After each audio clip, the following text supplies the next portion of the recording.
Today, I'm going to draw myself as a cryptid creature of the woods in a forest camping scene. A few weeks ago, I was getting ready for a 3-day backcountry canoe camping trip to Algonquin Provincial Park in Ontario, Canada. I had planned a trip to Belgium in June that was, of course, cancelled due to the pandemic, so I was extra excited to finally be having a little getaway and was chatting about it with my friends. Somewhere along the line, a joke crept in that I'm going to turn into a cryptid and disappear into the woods when I go camping. And ever since then, I've had this thought in my mind to draw this piece.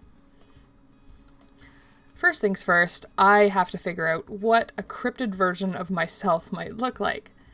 I decided to copy a sketch of myself, replicate it, and draw on top of it to see what variations I could figure out.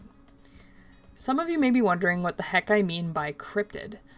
There's a few descriptions of the term out there, but essentially it means an animal or creature whose existence is unsubstantiated. Creatures like Bigfoot, Loch Ness Monster, Chupacabra, Yeti, those types of creatures. As I've mentioned before, I love learning about mythology and folklore from all around the world. As such, cryptozoology sneaks in there as well. I love that places worldwide have developed these interesting stories that have been passed around about creatures spotted in forests, lakes, caves, rivers, all over the place. So what kind should I be?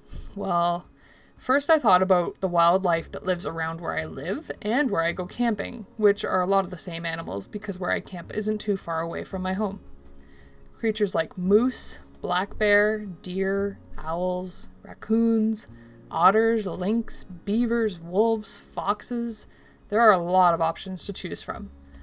I knew I wanted to combine some features to create a unique cryptid creature, and from there I just sort of played around until I had a couple of variations that I liked.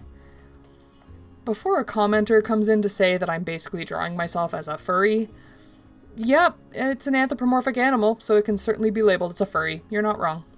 My viewers may not know this, but I hung out in that fandom for a while as a young adult, and I met some of the kindest, most supportive and generous people I have ever known, many of whom I'm still friends with to this day. It was also the period of my life where I was the most adventurous and experimental with my art, so I got really confident in that time period. Yeah, you could say that I'm cool with this and any future pieces being labeled as furry art, just for the record. Anyway, I came up with 3 variations.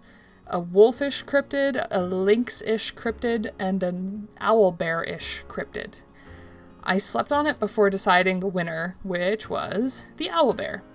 I really liked the final look of this one, with the moose antlers and everything. I thought it was a really fun little cryptid creature, and I think it'll stand out nicely in the piece. Now that I had a design I liked, the next step was to make a camping scene. I started to create a piece based on the site I stayed at during my last camping trip. Then I realized I wasn't recording. Thankfully, I caught it right at the end of the sketch. Sorry about that, folks. Still learning the ropes of this recording stuff. Thankfully, since I wasn't too far in, I decided to just pick up where I was at and kept going. I wanted to define a limited color palette for the piece with some deep, rich greens, blues, purples, and pinks based on these beautiful patterns I discovered on a rotting log that was really close to my site. The green of the moss was striking, and the vibrant, almost glowing purple and blue of the lichen were otherworldly. I kept returning to this log just to sit next to it and admire the colors on my trip.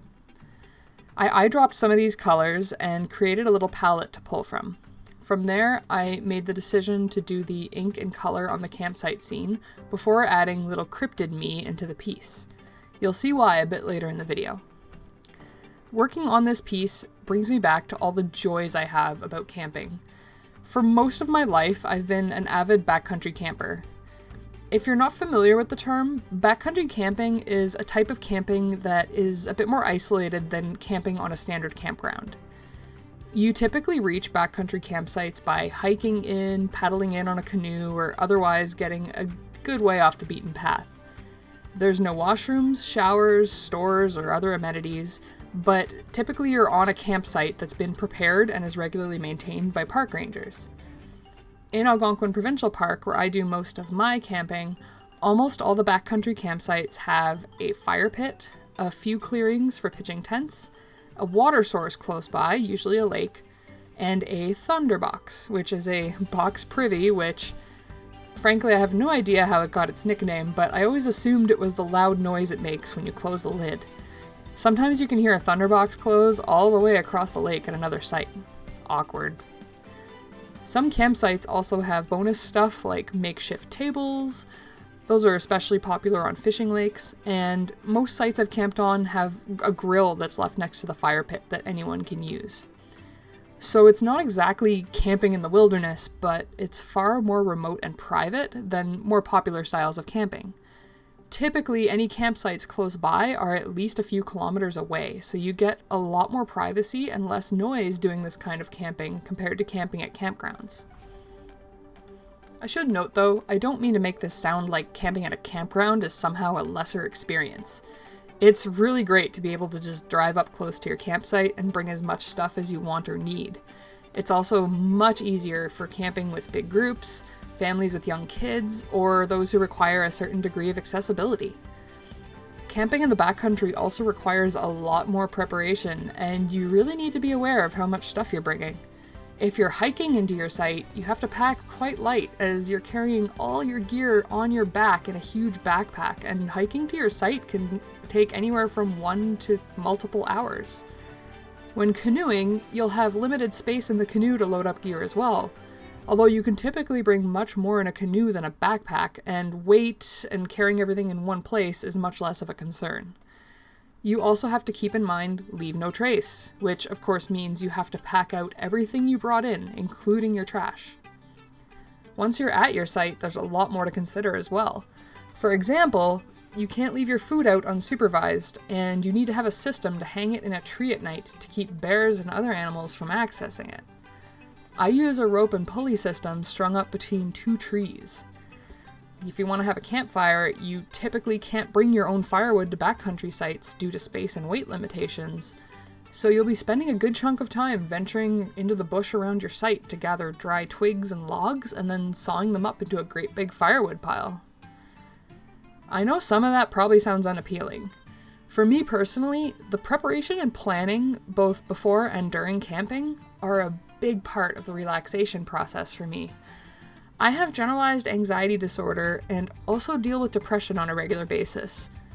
When I'm out in the woods, having to gather firewood, prepare my living space, and sort out how to live, eat, and sleep in the wilds, my anxiety meter starts focusing on, those important things and stops worrying about unimportant things, which is one of the classic symptoms of anxiety disorder. I'm able to literally shut off my disorder for a short time and just be out there because my brain is focused on survival and making sure I get things done. I always find it hard to explain to folks who aren't into camping, especially backcountry camping. But I can tell you that once your site is prepared, your firewood pile's ready, and that first night you're sitting in the dark with a roaring campfire, the scent of fallen pine needles all around you, in my case, probably a flask of whiskey in my hand, and the haunting calls of a loon on the lake, it just always reminds me that I'm home. Especially in these strange times, backcountry camping is one of the very few things that still feels completely normal. Once I'm out locating a campsite, I can pretend for a short time that the world isn't completely upside down. That said, even out there was some evidence of us living in strange times. On its most recent trip, I stayed on a popular fishing lake that was fully booked for the week, so there was quite a few folks paddling around the lake during the day, fishing and just enjoying the day. Folks will paddle by your campsite, and usually they either don't pay much attention to you or give a wave if you make eye contact. But this time was different. Most folks would stop paddling for a moment out on the lake and have a chat from the water.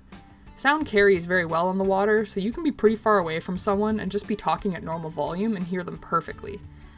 Most of it was just small talk, where we were from, how the fishing was going, how the weather was going to be that day, if we even knew.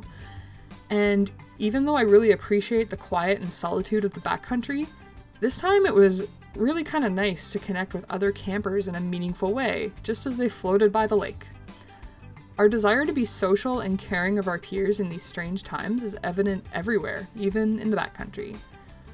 I have another backcountry camping trip planned in a few weeks to the same park and a different lake, and I already can't wait to get back in the canoe.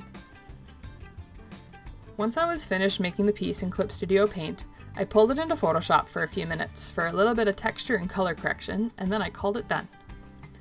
I really liked the feeling of quiet solitude and serenity that I got in this piece, and putting a little cryptid version of myself in there was a bonus feature, and I really enjoyed designing the creature. It was a lot of fun.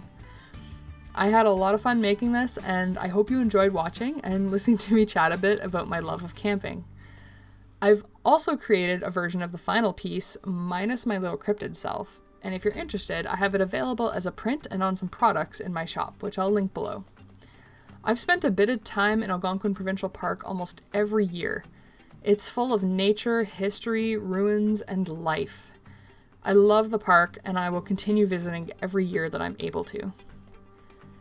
I would love to hear what you're doing to relax and escape during these strange times we're living in. Have you ever been camping? Do you enjoy it? What do you enjoy about it? Or what do you hate about it? Be honest. Share your thoughts in the comments. I'd love to hear them. If you'd like to hear more about my camping adventures or see more nature art like this, I always welcome suggestions for future videos. I'd love to hear what you want to see. I invite you to follow me on social media and like, subscribe, ring the bell, all that good stuff so you can see what I've got coming up next. Thanks so much for watching today, and I'll see you in the next video.